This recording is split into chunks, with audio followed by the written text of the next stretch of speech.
Hello.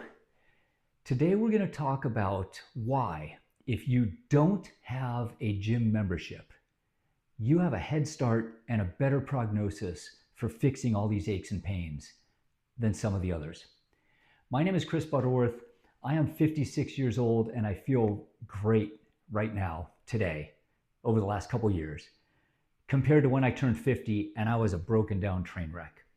And the reason why is because I've spent a lot of time working on functional fitness, kettlebells, club, mace, and I try to share what I've learned here. We talk about fighting father time every day, every step of the way. And I am not selling anything, so when I talk about stuff, it is purely because I believe in it. So let's talk about that. If you don't have a gym membership, you probably fall into one of three different categories. Either you don't work out at all. You're out of shape. You have your office job. You've got your dad bod. You just exercise hasn't been in your wheelhouse for a while, and now you're starting to feel that chair body and that back pain and that shoulder pain that goes with it, and you're thinking about what you can do differently.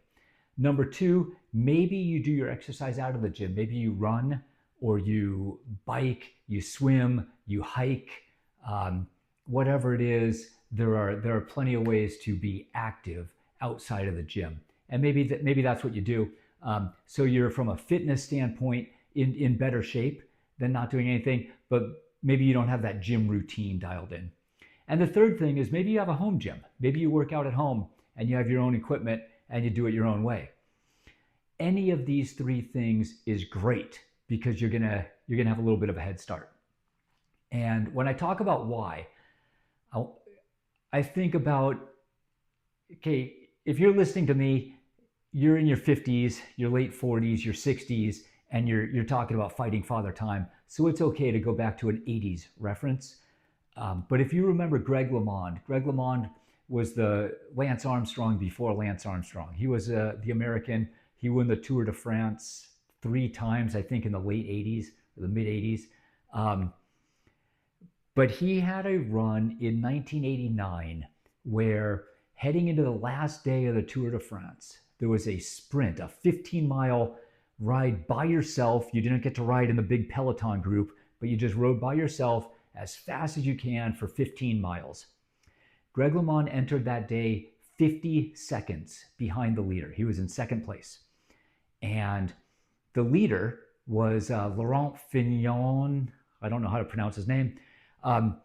He was known as a great time trialer. So he had a 50-second head start, and this was one of his specialties. So it was all but given that he was going to win the Tour de France. However, at that time, if you look at the footage of that era, 1989, all of the professional riders just rode the standard bike with the standard handlebars. It looked like the same bike that I had in high school. Theirs was probably just a little bit lighter and a little bit more expensive. But they didn't really apply technology. And Greg LeMond looked around. At that time, the triathletes were using aero bars and fancy helmets, and they were really getting into aerodynamics. And all the cyclists, the professional cyclists, looked at that and said, you guys are doing a bunch of goofy stuff on your triathlon. We're just all about riding bikes. We're just gonna go do our thing.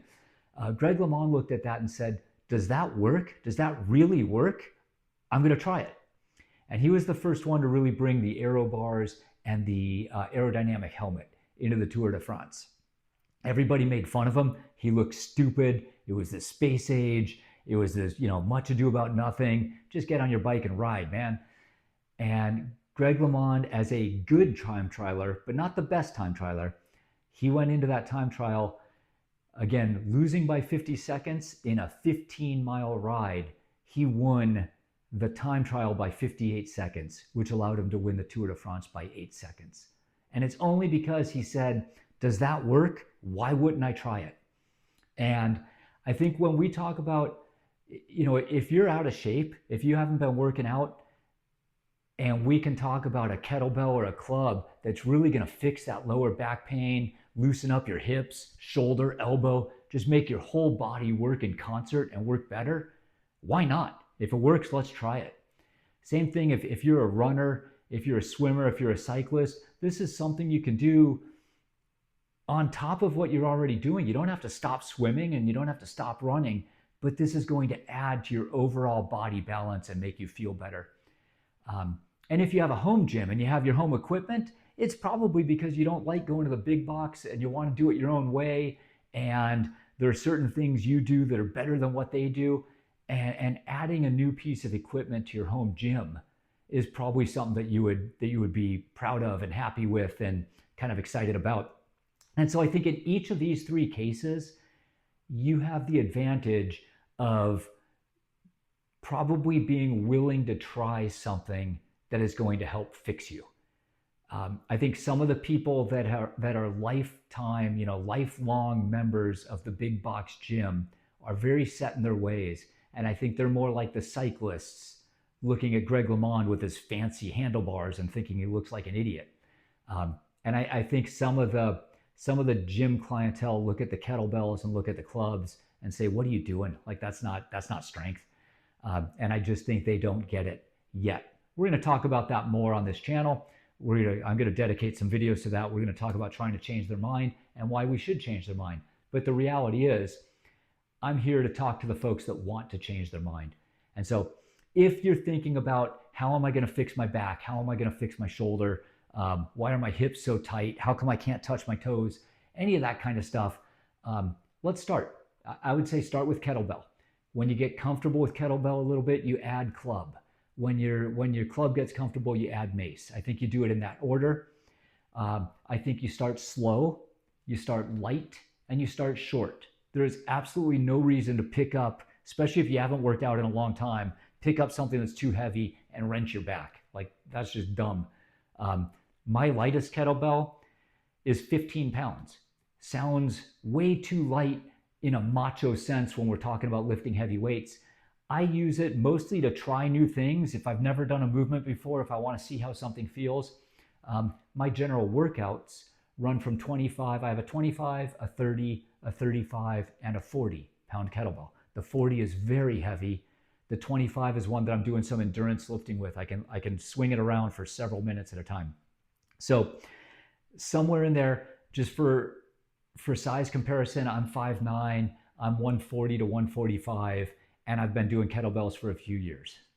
So kind of take that as a starting point. There's not a right or wrong. There's not a perfect spot to start. It's going to be different for all of us. Give yourself a 3 to 6 month runway. It might take a couple of tries to find the right weight. You want to move up in volume and in density before you move up in weight. So do lots and lots of reps, even if the weight's a little bit too light, and then move up in weight. We're going to give ourselves a 3 to 6 month runway. Seems like a long time, but in the grand scheme of things, it's a season, right? You're going from summer to winter, and then you have the whole rest of your life on this flight of feeling good. So I hope you're able to take this to heart. I hope you're willing to give it a try. If you're going to fight Father Time, kettlebells, clubs, mace, this is the toolkit that I used. It's not the only thing. There are other things you can do, but this fixed my back. Absolutely fixed my back, my shoulder, my hips, my elbow. I was a train wreck at 50, and this is what did it. I hope you're able to do the same thing. I hope you have a great day. Go get better.